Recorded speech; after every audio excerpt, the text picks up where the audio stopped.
محترم ناظرین، تورات اور مورخین کہتے ہیں کہ فرعون کو بنی اسرائیل کے ساتھ اس لیے عداوت ہو گئی تھی کہ اس زمانے کے کاہنوں، نجومیوں اور قیافوں نے اس کو بتایا تھا کہ تیری حکومت کا زوال ایک اسرائیلی لڑکے کے ہاتھوں سے ہوگا۔ اور بعض تاریخی روایات میں ہے کہ فرعون نے ایک بھیانک خواب دیکھا تھا جس کی تعبیر دربار کے منجموں اور کاہنوں نے وہی دی تھی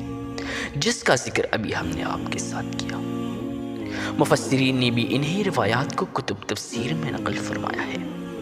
تورات میں یہ اور اضافہ ہے کہ فرعون نے دایہ مقرر کر دی تھی کہ مصر میں جس اسرائیلی کے ہاں لڑکا پیدا ہو اس کو قتل کر دیا جائے، مگر ان عورتوں کے دلوں میں ایسی ہمدردی پیدا ہوئی کہ اس نے اس عمل کے لیے کوئی اقدام نہیں کیا۔ اور جب فرعون نے باس برس کی تو یہ معذرت پیش کی کہ اسرائیلی عورتیں شہری عورتوں کی طرح نازک اندام نہیں ہے، وہ خود ہی بچہ جن لیتی ہے اور ہم کو مطلق خبر نہیں دیتی۔ اس پر فرعون نے ایک جماعت کو اس لیے مقرر کیا کہ وہ تفتیش اور تلاش کے ساتھ اسرائیلی لڑکوں کو قتل کر دے اور لڑکیوں کو زندہ چھوڑ دے۔ ناظرین، عمران کے گھر حضرت موسیٰ علیہ السلام اسی دور میں پیدا ہوا، اس لیے ان کی والدہ اور اہل خاندان ان کی ولادت کے وقت سخت پریشان تھے کہ کس طرح بچے کو قاتلوں کی نگاہ سے محفوظ رکھے۔ بہرحال جو تو کر کے 3 مہینوں تک ان کو ہر ایک کی نگاہ سے اوجھل رکھا اور ان کی پیدائش کے متعلق کسی کو خبر نہ ہونے دی، لیکن جاسوسوں کی دیکھ بھال اور حالات کی نزاکت کی وجہ سے زیادہ دیر تک اس واقعے کے پوشیدہ رہنے کی توقع نہ ہو سکی،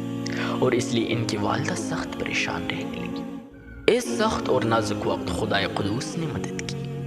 اور حضرت موسیٰ علیہ السلام کی والدہ کے دل میں یہ القاح کیا کہ ایک تابوت کی طرح کا صندوق بناؤ جس پر رال اور روغن کی پالش کرو تاکہ پانی اندر اثر نہ کر سکے، اور اس میں اس بچے کو محفوظ رکھ دو اور پھر اس صندوق کو نیل کے بہاؤ پر چھوڑ دو۔ حضرت موسیٰ علیہ السلام کے والدہ نے ایسا ہی کیا اور ساتھ ہی اپنی بڑی لڑکی اور موسیٰ علیہ السلام کے ہمشیرہ کو مامور کیا کہ وہ اس صندوق کے بہاؤ کے ساتھ کنارے کنارے چل کر صندوق کو نگاہ میں رکھے اور دیکھے کہ خدا اس کا حفاظت کا وعدہ کس طرح پورا کرتا ہے،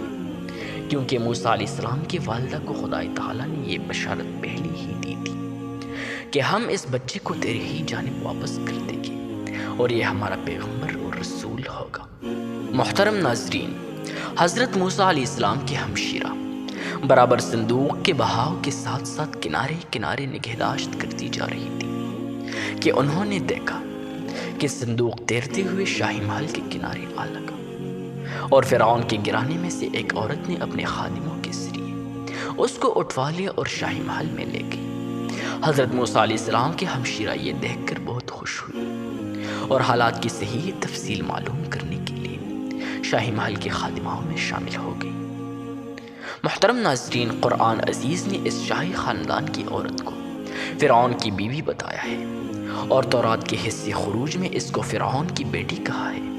مگر مورخین اس اختلاف کو زیادہ اہمیت نہیں دیتے اور کہتے ہیں کہ یہ ہو سکتا ہے کہ پانی میں بہتے ہوئے صندوق کو فرعون کی بیٹی نے اٹھایا ہو اور پھر بیٹا بنانے کی آرزو اور فرعون سے اس بچے کے قتل نہ کرنے اور خود پالنے کی خواہش کا اظہار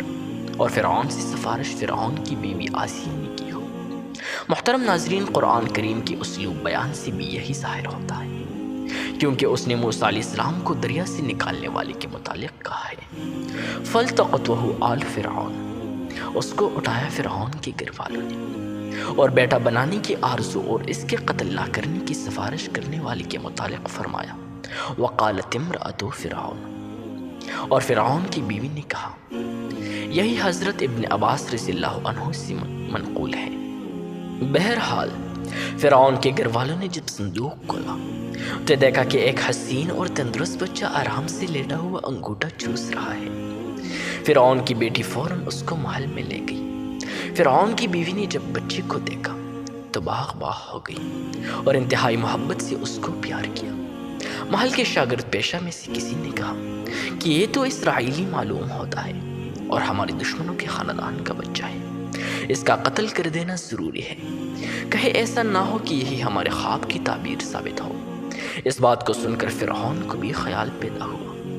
فرعون کی بیوی نے شوہر کے تیور دیکھے تو کہنے لگی کہ ایسے پیارے بچے کو قتل نہ کرو، کیا عجب کہ یہ میرے اور تیرے لیے آنکھوں کی ٹھنڈک بنے، یا ہم اس کو اپنا بیٹا ہی بنا لیں اور ہمارے لیے اس کا وجود نفع بخش ثابت ہو۔ یعنی اگر یہ وہی اسرائیلی بچہ ثابت ہوا جو تیرے خواب کی تعبیر بننے والا ہے تو ہماری محبت اور آغوش تربیت شاید اس کو مضر ہونے کی بجائے مفید ثابت کر دے۔ مگر فرعون اور اس کے خاندان کو کیا معلوم کہ خدا کی تقدیر ان پر ہنس رہی ہے، کہ رب العالمین کی کرشمہ سازی دیکھو کہ تم اپنی نادانی اور بے خبری میں اپنی دشمن کی پرورش پر نگران مقرر کی گئے ہو۔ غرض اب یہ سوال پیدا ہوا کہ بچے کے لیے دودھ پلائی مقرر کی جائے، مگر اللہ تبارک و تعالی نے حضرت موسیٰ علیہ السلام کی والدہ سے کی گئے وعدے کو پورا کرنے کے لیے بچے کی تربیت میں یہ بات پیدا کر دی کہ وہ کسی عورت کے بستان کو منہ ہی نہیں لگاتا۔ شاہی دایا تک کر بیٹھ گئی، مگر موسیٰ علیہ السلام نے کسی ایک بستان سے بھی دودھ نہ پیا۔ یہ سارا حال موسیٰ علیہ السلام کی ہمشیرہ مریم دیکھ رہی تھی۔ کہنے لگی اگر اجازت ہو تو ایک ایسی دایا کا پتہ بتاؤ جو نہایت نیک اور اس خدمت کے لیے بہت موزوں ہے، بلکہ حکم ہو تو میں خود اس کو ساتھ لے کر آؤں۔ فرعون کی بیوی نے دایا کو لانے کا حکم دے دیا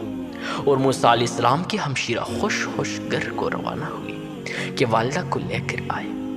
یہاں یہ گفتگو ہو رہی تھی اور موسیٰ علیہ السلام کی والدہ کا ادھر برا حال تھا۔ ایک الہامی خیال سے بچے کو سپر دریا تو کر آئی، مگر ماں کی ممتا نے زور کیا اور بے چین ہو کر اس پر آمادہ ہو گئی کہ اپنے اس راز کو افشا کر دے۔ اسی اضطراب و بے چینی کی حالت میں اللہ تبارک و تعالی نے ان پر اپنے فضل و کرم کی بارش کی اور ان کے قلب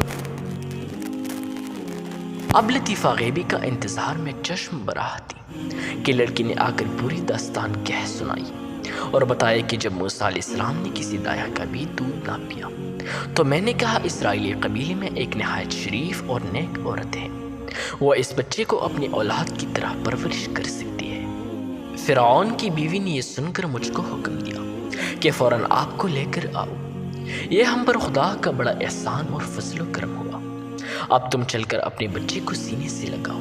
اور آنکھیں ٹھنڈی کرو اور اللہ تبارک و تعالیٰ کا شکر ادا کرو کہ اس نے اپنا وعدہ پورا کر دیا۔ محترم ناظرین، یہ واقعہ قرآن کریم سورۃ طٰہٰ آیت نمبر 37 سے آیت نمبر 40 تک اس طرح ارشاد ہے، اور تجھے معلوم ہے ہم تجھ پر پہلی بھی ایک مرتبہ کیسا احسان کر چکے ہیں۔ ہم تجھ کو بتاتے ہیں اس وقت کیا ہوا تھا جب ہم نے تیری ماں کے دل میں بات ڈال دی تھی۔ ہم نے اسے سمجھایا تھا کہ بچے کو ایک صندوق میں ڈال دے اور صندوق کو دریا میں چھوڑ دے، دریا اسے کنارے پر دھکیل دے گا، پھر اسے وہ اٹھا لے گا جو میرا یعنی میری مسلم قوم کا دشمن ہے، نیز اس بچے کا بھی دشمن ہے۔ اور اے موسیٰ، ہم نے اپنے فضل خاص سے تجھ پر محبت کا سایہ ڈال دیا تھا کہ اجنبی بھی تجھ سے محبت کرنے لگی، اور یہ اس لیے تھا کہ ہم چاہتے تھے کہ تو ہماری نگرانی میں پرورش پائے۔ تیری بہن جب وہاں سے گزری تو یہ ہماری ہی کار فرمائی تھی کہ اس نے فرعون کی لڑکی سے کہا میں تمہیں ایسی عورت بتلا دوں جو اسے پالے پوسے، اور اس طرح ہم نے تجھے پھر تیری ماں کی گود میں لٹا دیا کہ اس کی آنکھیں ٹھنڈی رہے اور بچے کی جدائی سے غمگین نہ ہو۔ محترم ناظرین، اگر آپ کو ہماری یہ ویڈیو پسند آئی تو ہمیں کمنٹ سیکشن میں ضرور بتا دیجیے تاکہ ہم آپ کے ساتھ حضرت موسیٰ علیہ السلام کا مکمل واقعہ شریک کریں۔